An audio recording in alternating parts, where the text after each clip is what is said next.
थोड़ा एक संरचना सूत्र के द्वारा समझ लेते हैं। CH3 सिंगल बॉन्ड CH2, यहाँ पर हो जाएगा single bond C, single bond CH2, single bond CH3। इस वाले CH3 के साथ C के साथ किसको जोड़ देंगे? CH3 को। और फिर से नीचे की ओर भी किसको जोड़ देंगे? CH3 को जोड़ देंगे। और यहाँ तो कार्बन की संख्या पूरी है ही, एक हाइड्रोजन कमा देते हैं और इसके साथ भी किसको लगा देते हैं? CH3 को लगा देते हैं। किसको लगा देते हैं? CH3 को लगा देते हैं। तो अब हमें इस संरचना के द्वारा समझना है कि कौन सा कार्बन प्राथमिक कार्बन है। और ये पूरी केमिस्ट्री में अब आपको याद होना चाहिए कि हम कार्बन को मात्र देखने से मालूम कर पाएं कि ये कौन सा कार्बन है, प्राथमिक, द्वितीयक या तृतीयक, चतुर्थक। देखिए ये कार्बन है, ये वाला जो कार्बन है, ये कार्बन कौन सा है? 1 डिग्री कार्बन। कौन सा कार्बन हो जाएगा? 1 डिग्री कार्बन।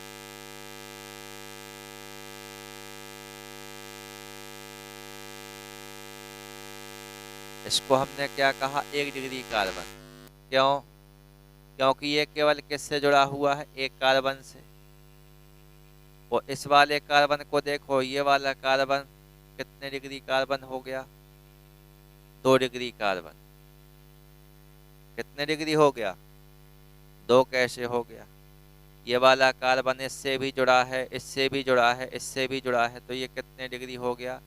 3 डिग्री कार्बन हो। ये वाला कार्बन देखो केवल किससे जुड़ा है? एक कार्बन से, तो ये हो गया आपका 1 डिग्री कार्बन। ये वाला कार्बन आपका केवल एक कार्बन से जुड़ा है, तो ये वाला कार्बन 1 डिग्री हो गया। ये वाला कार्बन एक ये है, एक ये है, एक ये है, एक ये है, तो कौन सा हो गया? 4 डिग्री कार्बन। ये वाला जो कार्बन है ये इससे भी जुड़ा है, इससे भी जुड़ा है, तो कौन सा हो गया? 2 डिग्री कार्बन। ये वाला कार्बन केवल इससे जुड़ा है, तो ये क्या हो गया? 1 डिग्री कार्बन। और ये वाला किससे जुड़ा है? केवल एक कार्बन, तो ये हो गया 1 डिग्री कार्बन हो गया। तो इस प्रकार हम किसको बता सकते हैं? प्राथमिक, द्वितीयक, तृतीयक, चतुर्थक कार्बनों को बता सकते हैं। अब इसमें उपरोक्त उदाहरणों से, मतलब इससे हमें हाइड्रोजन के बारे में भी जानकारी मिलेगी। इसके बारे में जानकारी मिलेगी? हाइड्रोजन। अब आप ये समझिए, ये वाला कार्बन कौन सा कार्बन है? 1 डिग्री कार्बन। ये वाला कार्बन कौन सा है? 1 डिग्री कार्बन। तो 1 डिग्री कार्बन के साथ जो हाइड्रोजन लगा होगा वो 1 डिग्री हाइड्रोजन माना जाएगा। 1 डिग्री कार्बन के साथ यदि कोई हाइड्रोजन लगा है तो वो हाइड्रोजन कैसा माना जाएगा? 1 डिग्री। तो हाइड्रोजन पहले में कौन सा बनेगा? 1 degree hydrogen. H 1 degree, H लिख देंगे, 1 डिग्री हाइड्रोजन। यदि आप इस वाले हाइड्रोजन को देखो तो ये किसके साथ जुड़ा हुआ है? 3 डिग्री कार्बन के साथ। तो इस वाले हाइड्रोजन को क्या कहेंगे? 3 डिग्री हाइड्रोजन। तो ये 3 डिग्री हाइड्रोजन हो गया। इस वाले हाइड्रोजन को देखो, ये किसके साथ जुड़ा हुआ है? 2 डिग्री कार्बन के साथ। तो ये क्या हो गया? 2 डिग्री हाइड्रोजन। अब बताइए क्या 4 डिग्री हाइड्रोजन देखने के लिए मिलेगा? नहीं मिलेगा। क्यों? क्योंकि 4 डिग्री कार्बन तो होता है लेकिन 4 डिग्री हाइड्रोजन नहीं होता। इसका कारण ये है कि जब 4 डिग्री कार्बन की बात करते हैं तो उससे 4 कार्बन तो जुड़े ही होते हैं, और कार्बन की संयोजकता कितनी होती है? 4। तो आकर के अन्य परमाणु तो उसके साथ जुड़ नहीं सकता है। इस कारण कार्बन तो 4 डिग्री तक होते हैं, लेकिन हाइड्रोजन कितने तक होते हैं? 3 डिग्री तक ही होते हैं। कारण समझ गए? कार्बन की संयोजकता कैसी हो जाती है? पूर्ण हो जाती है। इस कारण 4 डिग्री कार्बन होने पर भी हाइड्रोजन केवल कितने होते हैं? 3 डिग्री तक होते हैं। तो ये कार्बन परमाणुओं का क्या था? वर्गीकरण था। कार्बन परमाणुओं का क्या हो जाएगा? वर्गीकरण। अब हम कुछ शब्दों के ऊपर बात कर लेते हैं, जैसे ऑक्सीकरण। कौन सी क्रिया हो जाएगी? ऑक्सीकरण क्रिया हो जाएगी।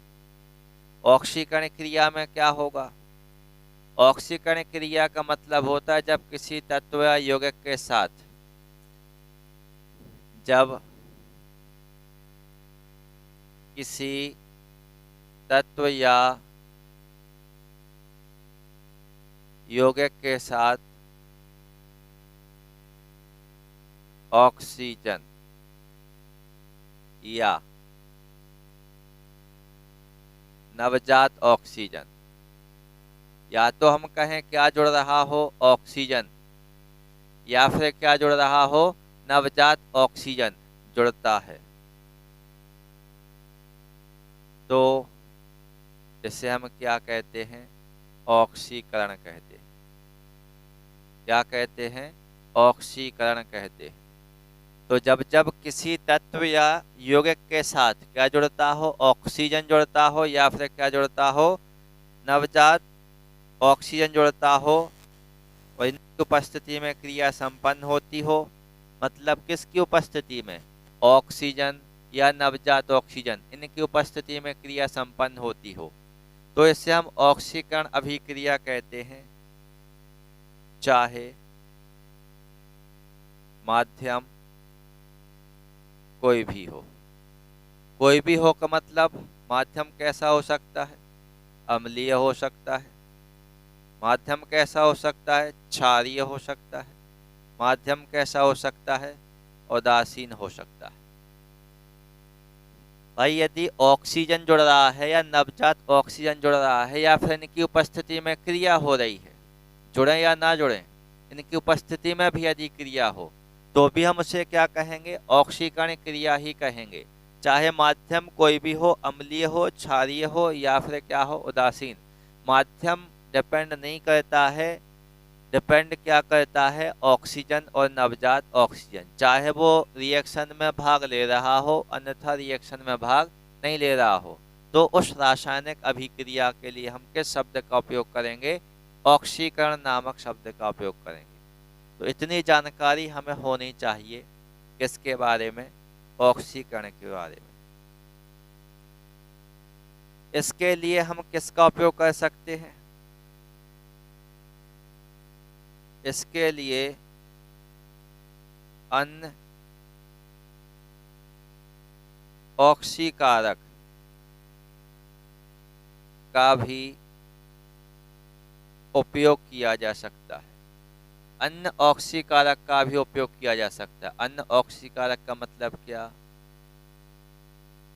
K2Cl2O7, अम्लीय पोटेशियम डाइक्रोमेट। ये किसके रूप में काम करेगा?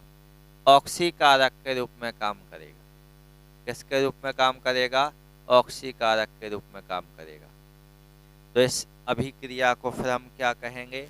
ऑक्सीकरण अभिक्रिया कहेंगे। तो आपको याद होना चाहिए, ऑक्सीजन जुड़ रहा हो, या नवजात ऑक्सीजन भाग ले रहा हो, या फिर इस अभिक्रिया में कोई ऑक्सीकारक का उपयोग किया जा रहा हो, या फिर इनकी क्या हो? उपस्थिति हो, तो इस प्रकार की अभिक्रिया को हम क्या कहते हैं? ऑक्सीकरण अभिक्रिया कहते हैं। इसके बाद हम देखेंगे यहाँ पर कौन सी अभिक्रिया? नाइट्रीकरण अभिक्रिया। जब जब नाइट्रीकरण अभिक्रिया है, तो आपके दिमाग में आ जाना चाहिए किसकी बात चल रही है? HNO3 की बात चल रही है। HNO3 यानी क्या हो जाएगा? नाइट्रिक अम्ल। HNO3 यानी क्या हो जाएगा? नाइट्रिक अम्ल। तो जब किसी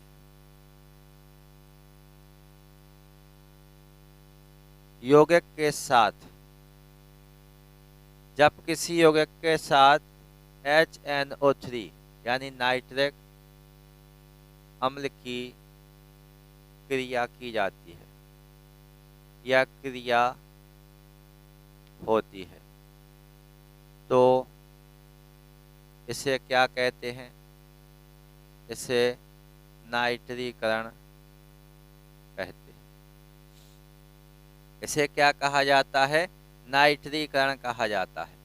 तो या तो नाइट्रिक अम्ल की क्रिया की जाती है या नाइट्रिक अम्ल क्रिया में भाग लेता है, तो यह अभिक्रिया क्या कहलाती है? नाइट्रीकरण कहलाती है। याद रखना, हम HNO3 की बात कर रहे हैं। किसकी बात कर रहे हैं? HNO3। और HNO3 को हम दूसरे प्रकार से लिखेंगे रासायनिक समीकरण को सरल बनाने के लिए। हम इसे लिखेंगे क्या? HONO2। हम नाइट्रिक अम्ल को तोड़ करके लिखेंगे किस फॉर्म में? HONO2 के फॉर्म में। H की संख्या 1 है, इस पूरे में भी H की संख्या 1 है, N की संख्या 1 है, N की संख्या इसमें भी 1 है। O की कितनी है? 3, तो 1 और 2 3। मतलब ये भी नाइट्रिक अम्ल है, ये भी नाइट्रिक अम्ल है। इसको ऐसे इसलिए लिखा ताकि यदि ये किसी के साथ क्रिया करे तो NO2 अलग हो जाए और HO अलग हो जाए और रासायनिक समीकरण को समझने में क्या हो जाए? आसानी हो जाए। तो इस अभिक्रिया को हम क्या कहेंगे? नाइट्रीकरण अभिक्रिया कहेंगे। अगली अभिक्रिया में हम यहाँ पर देखेंगे सल्फोनीकरण। कौन सी अभिक्रिया? सल्फोनीकरण। सल्फोनीकरण यानी किसकी बात कर रहे हैं? H2SO4 की। क्या हो जाएगा? H2SO4। तो जब किसी यौगिक के साथ किसकी अभिक्रिया की जाती है? यहाँ पर हम लिखेंगे जब किसी यौगिक के साथ H2SO4 सल्फ्यूरिक अम्ल की क्रिया की जाती है, क्रिया होती है या क्रिया की जाती है, तो इसे क्या कहते हैं? सल्फोनीकरण कहते हैं। क्या कहते हैं? सल्फोनीकरण कहते हैं।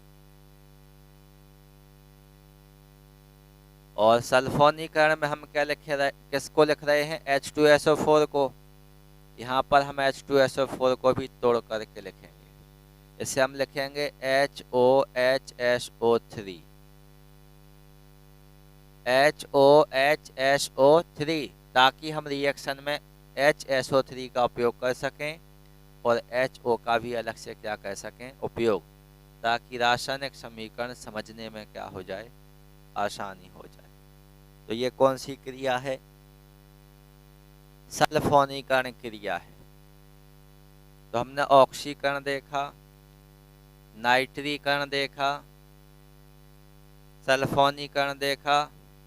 अब हम देखेंगे हैलोजनीकरण के बारे में। कौन सी अभिक्रिया? हैलोजनीकरण अभिक्रिया। हैलोजनीकरण अभिक्रिया में मतलब क्या होता है? जब किसी यौगिक के साथ कौन से तत्व? हैलोजन तत्व। हैलोजन तत्व में हम क्लोरीन, ब्रोमीन, आयोडीन को लेकर चलेंगे। कौन कौन भाग लेता है? क्लोरीन, ब्रोमीन, आयोडीन की क्रिया की जाती है। तो इसे हम क्या कहते हैं? हैलोजनीकरण कहते हैं। हैलोजनीकरण कहते हैं। ये कौन सी अभिक्रिया हो गई है? हैलोजनीकरण अभिक्रिया। अब हैलोजनीकरण अभिक्रिया में यदि क्रिया किसके साथ की जा रही हो? Cl के साथ। किसके साथ? Cl के साथ। तो इसके लिए हम स्पेशली क्लोरीनीकरण, क्लोरीनीकरण नामक शब्द का क्या करेंगे? उपयोग। माने क्लोरीनीकरण अभिक्रिया कहें। क्या कहेंगे? क्लोरीनीकरण अभिक्रिया कहेंगे। ऐसे ही यदि Br के साथ क्रिया हो रही हो तो ब्रोमीनीकरण हो जाएगा, आयोडीकरण हो जाएगा। ये रासायनिक अभिक्रियाएं आपको शब्द के हिसाब से देख लेनी है। नहीं होती, केवल 3 के साथ रिएक्शन देखनी है, क्लोरीन, ब्रोमीन, आयोडीन।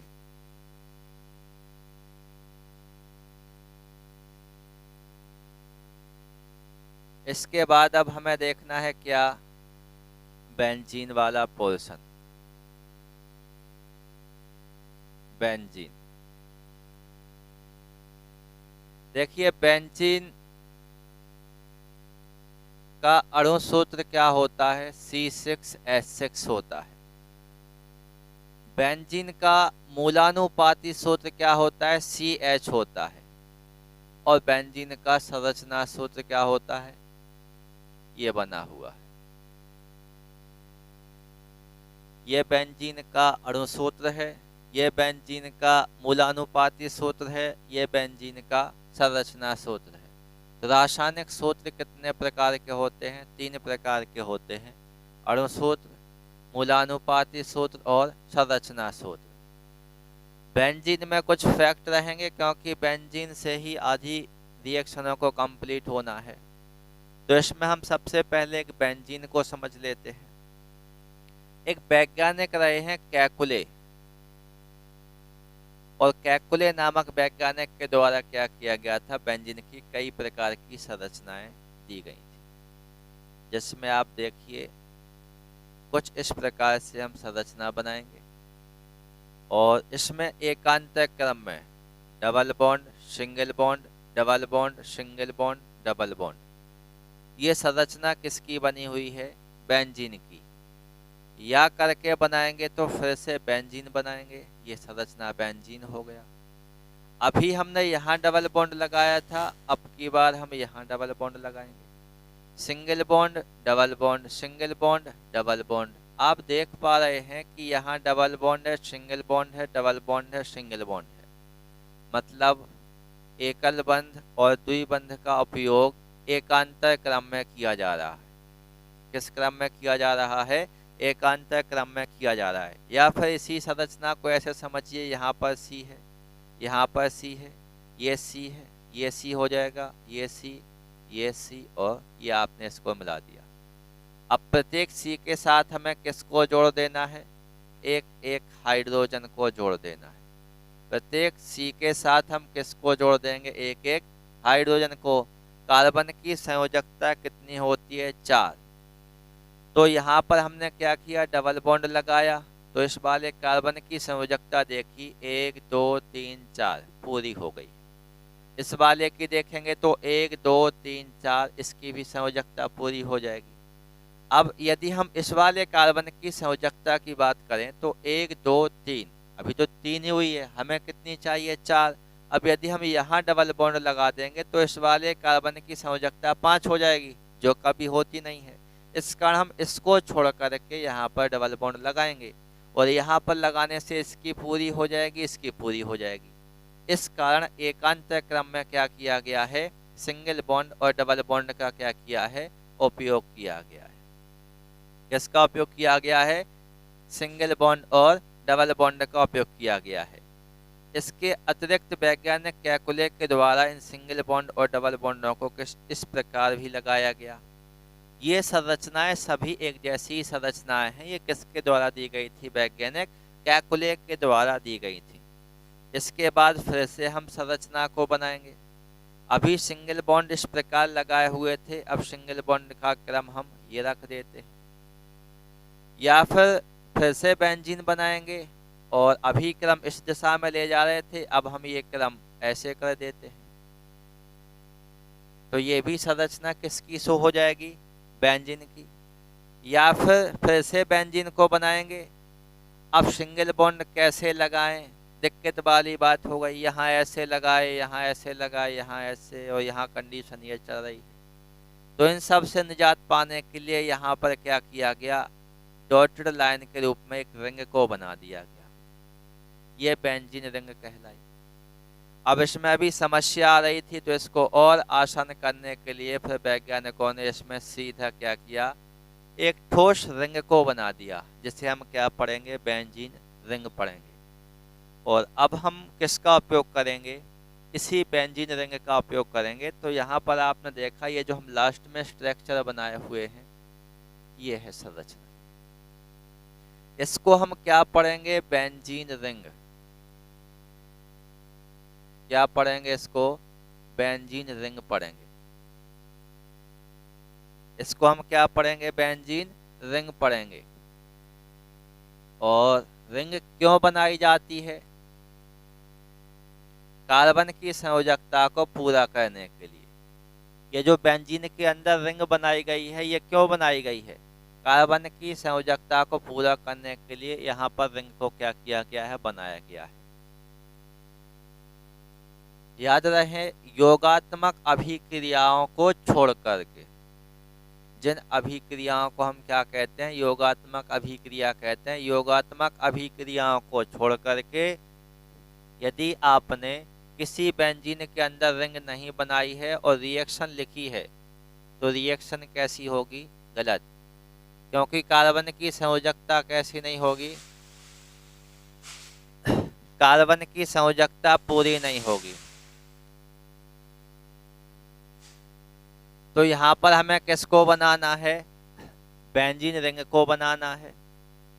और ये कौन सा सूत्र है? अणु सूत्र है।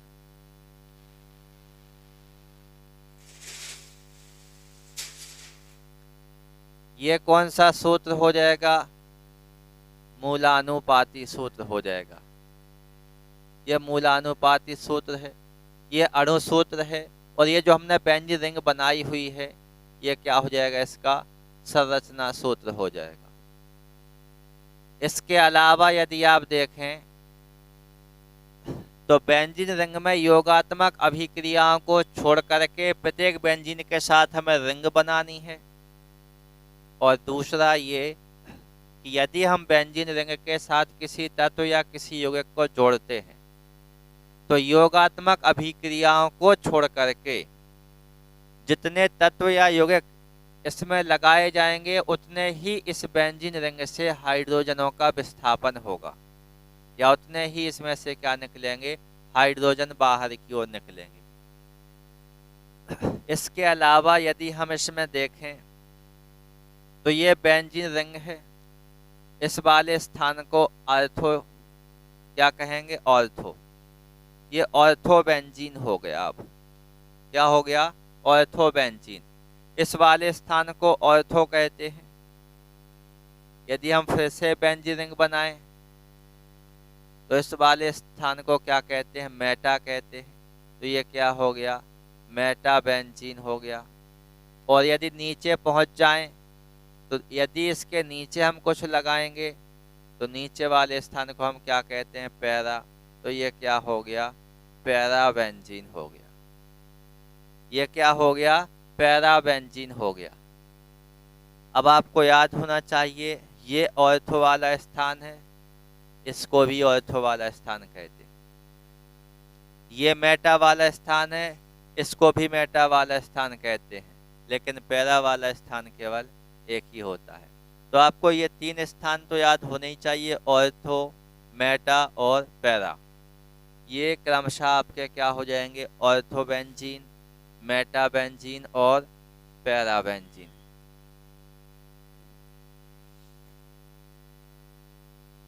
अब फॉर्मूले के रूप में यदि आप देखें तो आपको याद होना चाहिए, ये बेंजीन जो है इसे हम एरीन कहते हैं।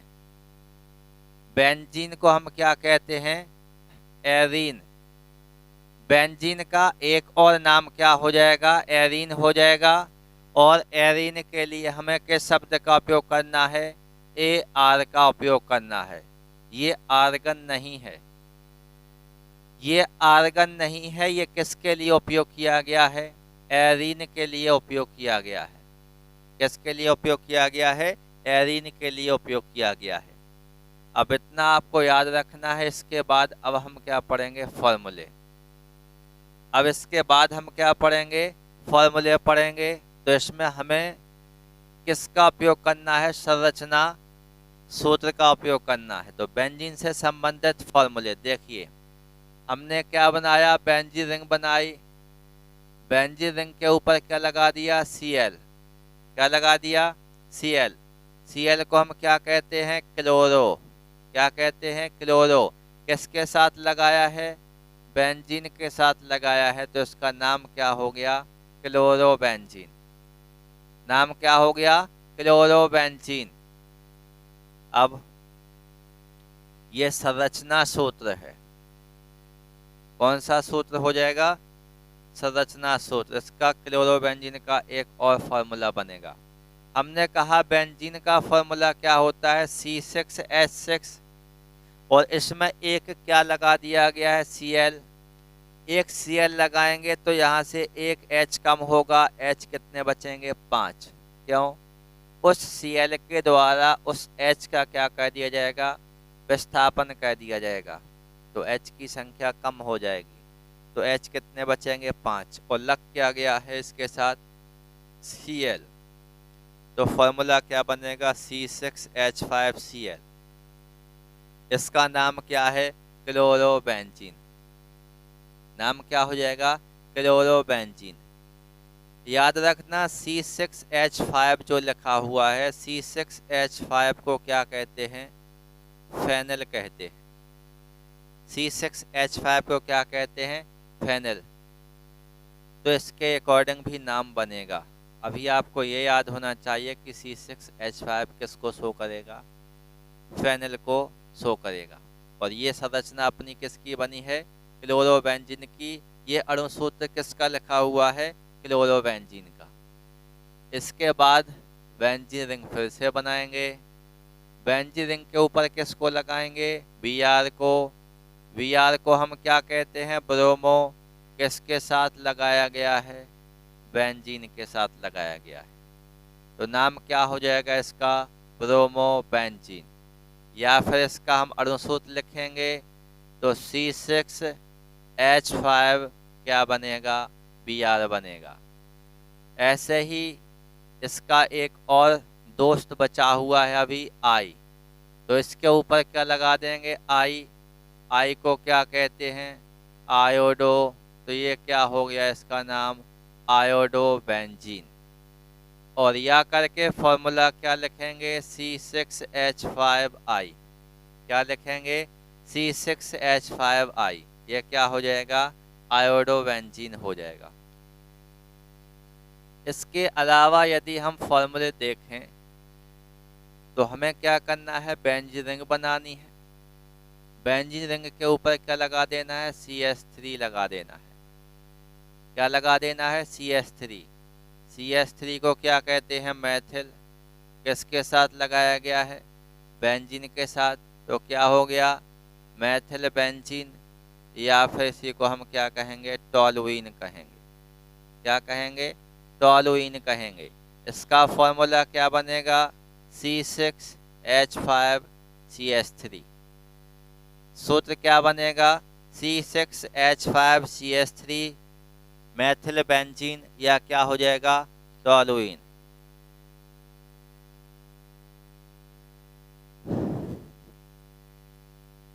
इसके अतिरिक्त यदि हम देखें तो फॉर्मूले कई हैं। हमें आधार समझ में आना चाहिए। बेंजीन रिंग के ऊपर हमने क्या लगाया? COCH3। ये बन गया किसका सूत्र? एसीटोफेनॉन का। किसका बन गया? एसीटोफेनॉन का। फॉर्मूला कैसे लिखेंगे? C6H5COCH3। ये क्या है? एसीटोफेनॉन। क्या हो जाएगा? एसीटोफेनॉन। इसके बाद बेंजीन रिंग बनाएंगे। बेंजीन रिंग के ऊपर क्या लगाएंगे? OH। ये क्या है? फिनॉल। ये क्या है? फिनॉल। इसी को कार्बोलिक अम्ल भी कहा जाता है। क्या कहा जाता है? कार्बोलिक अम्ल भी कहा जाता है। इसके अतिरिक्त यदि हम फॉर्मूले देखें तो बेंजीन रिंग बनाएंगे। बेंजीन रिंग के ऊपर किसको लगाएंगे? NH2। इसका नाम क्या रहेगा? एनिलीन रहेगा। नाम क्या हो जाएगा इसका? एनिलीन हो जाएगा। इसके अलावा बेंजीन रिंग बनाएंगे। बेंजीन रिंग के ऊपर किसको लगा देंगे? OCH3 को। इसका नाम हो जाएगा एनीसॉल। क्या नाम हो जाएगा? एनीसॉल हो जाएगा। तो बाकी क्या फॉर्मूले समझ रहे हो? इसका फॉर्मूला क्या लिखेगा? C6H5OH। इसका क्या लिखेगा? C6H5NH2। और इसका क्या लिखेगा C6H5OCH3। बात समझ रहे हो। हर एक सूत्र के हम कितने कितने फॉर्मूले बना देंगे, 2 फॉर्मूले बना देंगे, जिसमें एक संरचना सूत्र को शो करेगा और एक किसको शो करेगा, उसके अणु सूत्र को शो करेगा।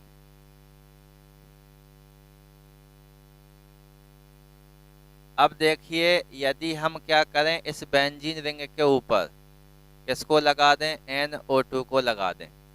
NO2 को हम क्या कहते हैं, नाइट्रो। किसके साथ लगाया गया है, बेंजीन के साथ, तो नाइट्रो बेंजीन।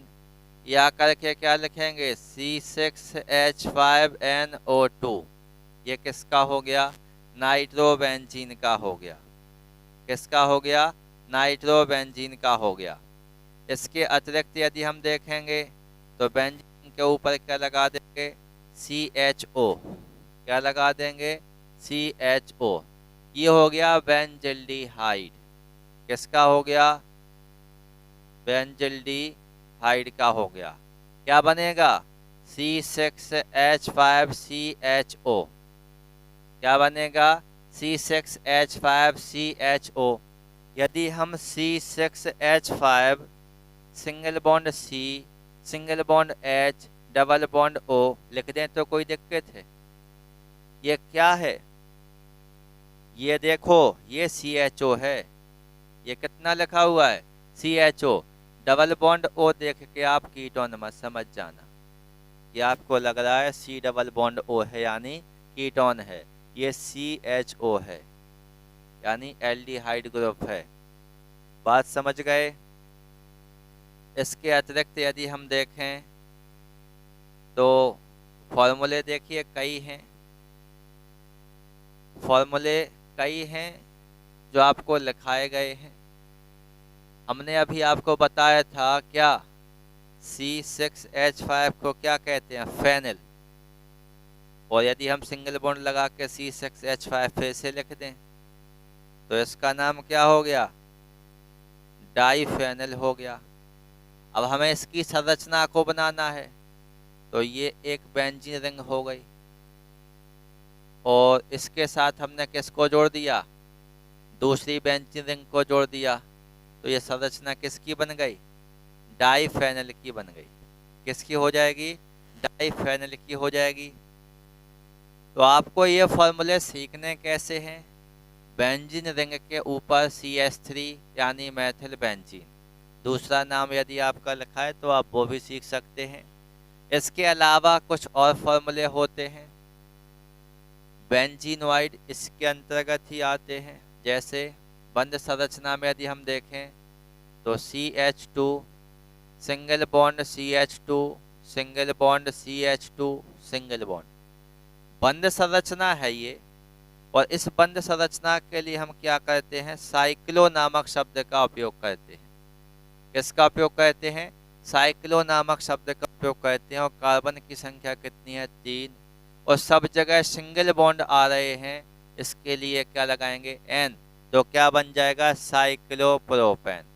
क्या बन जाएगा, साइक्लोप्रोपेन बन जाएगा। ऐसे ही बनेगा CH2 single bond CH2 single bond CH2 single bond CH2 single bond. संरचना क्या हो गई, बंद, तो क्या लिखेंगे, साइक्लो। और कार्बन की संख्या है 4 और सब जगह लगे हैं सिंगल बॉन्ड। हाइड्रोजन के साथ मरते दम तक याद रखना, डबल बॉन्ड नहीं लगता है, केवल क्या लगेगा, सिंगल बॉन्ड लगेगा। तो नाम क्या हो जाएगा इसका, ब्यूटेन, यानी पूरा नाम क्या हो गया, साइक्लो ब्यूटेन। ऐसे ही यदि हम बनाएंगे तो CH2 single bond CH2 single bond CH2 single bond CH2 single bond CH2 single bond. संरचना हो गई बंद, तो नाम क्या लिख दिया, साइक्लो। कार्बन की संख्या 5, तो क्या आ जाएगा, पेंटेन। एक और बनेगा CH2 single bond CH2 single bond CH2 single bond CH2 single bond CH2 single bond CH2। ये क्या हो गया आपका, साइक्लोहेक्सेन। नाम क्या हो गया इसका? साइक्लोहेक्सेन हो गया। क्यों? क्योंकि कार्बन की संख्या कितनी है? 6, और 6 कार्बन को हम क्या कहते हैं? हेक्सेन, हेक्स कहते हैं, और सब जगह सिंगल बॉन्ड का क्या किया जाएगा? उपयोग किया जाएगा। तो फिर नाम क्या हो जाएगा इसका? साइक्लोहेक्सेन हो जाएगा। तो ये साइक्लो वाले आपको 4 फॉर्मूले याद होने चाहिए। इसके अतिरिक्त यदि हम देखें तो ऑर्थोजाइलिन, मेटाजाइलिन और मेसिटिलीन, तीन को एक साथ पढ़ेंगे। इसके लिए हम क्या करेंगे? 3 बेंजीन रिंग बनाएंगे। 3 बेंजीन रिंग बनाएंगे। 3 बेंजीन रिंग बनाएंगे। तो सबसे पहले पहली बेंजीन के ऊपर CH3 और ऑर्थो वाले स्थान पर भी क्या लगा दिया? CH3 लगा दिया। इसके बाद क्या करेंगे? अगली बेंजीन रिंग, इसके ऊपर CH3 और मेटा वाले स्थान पर किसको लगा देंगे? CH3। इसके बाद क्या करेंगे? अगली बेंजीन रिंग के ऊपर CH3 और मेटा वाले इस स्थान पर CH3, और यहाँ पर भी क्या लगा देंगे? CH3 लगा देंगे। तो इनके नाम क्या हो जाएंगे? ये ऑर्थो है तो इसका नाम ऑर्थो से स्टार्ट होगा। ये मेटा है तो इसका नाम मेटा से स्टार्ट होगा। और ये मेसिटिलीन है, क्या हो जाएगा? मेसिटिलीन हो जाएगा।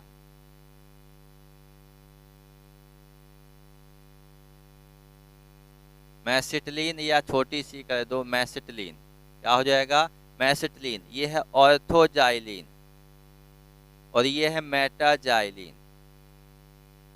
ऑर्थोजाइलिन, मेटाजाइलिन और मेसिटिलीन, ये आपकी 3 संरचना ये हो जाएंगी। बाकी के यदि हम फॉर्मूले यहाँ पर देखें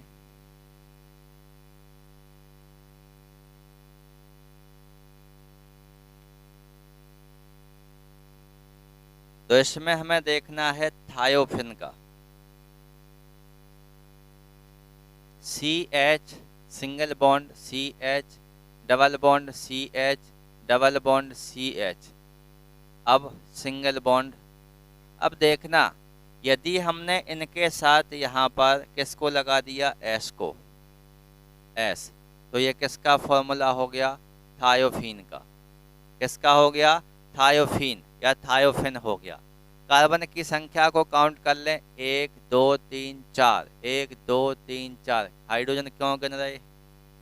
क्योंकि हाइड्रोजन सिंगल बॉन्ड के द्वारा उसके साथ लगा होगा। 1 2 3 4, 1 2 3 4। इसकी देखो सल्फर की 2 होती है, समूह 16 का तत्व है, 2 होती है। यदि इस कंडीशन में हमने यहाँ पर S लगाया तो इसका नाम क्या हो गया? थायफीन। अब यदि इसी संरचना को फिर से बनाएं, इसी संरचना को हम फिर से बनाएं, अब क्या लगा दें? O। क्या लगा दिया जाए? O। तो ये जो नाम होगा इसका क्या हो जाएगा? फ्यूरेन हो जाएगा। क्या हो जाएगा? फ्यूरेन हो जाएगा। इसको हम क्या कहेंगे? फ्यूरेन। अब यदि संरचना ऐसी ही फिर से बनाएं, ऐसी ही संरचना को फिर से बनाया जाए और दोनों के बीच में अब O ना लगा करके NH लगाया जाए, और यदि इस NH को और अच्छा बनाना चाहते हो तो N लगाया जाए और सिंगल बॉन्ड करके क्या लगाया जाए? H लगाया जाए। तो आपको ये भी मालूम चल जाएगा नाइट्रोजन की संयोजकता 3 हो गई, हाइड्रोजन की 1 हो गई। तो चाहे आप N सिंगल बॉन्ड H लगाइए या NH लगाइए, इसे क्या पढ़ेंगे? पाइरोल पढ़ेंगे। क्या पढ़ेंगे? पाइरोल। ये तीनों सूत्र एक साथ सीखने। संरचना में नीचे ही क्या किया गया है? परिवर्तन। इसकी प्रैक्टिस, नीचे अपन ने यदि S लगाया तो थाइफिन, O लगाया तो फ्यूरेन, NH लगाया तो पाइरोल। ये क्या बन जाएगा? फॉर्मूला बन जाएगा। एक और संरचना देख लेते हैं प्रीडीन की।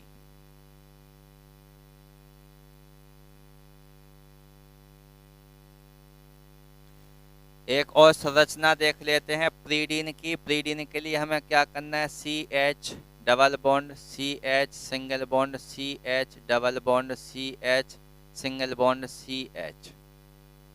अब यदि हम इस प्रकार की संरचना बनाते हैं और इस प्रकार की संरचना में यहाँ पर किसको जोड़ते हैं, N को, तो N की संयोजकता कितनी होती है, 3।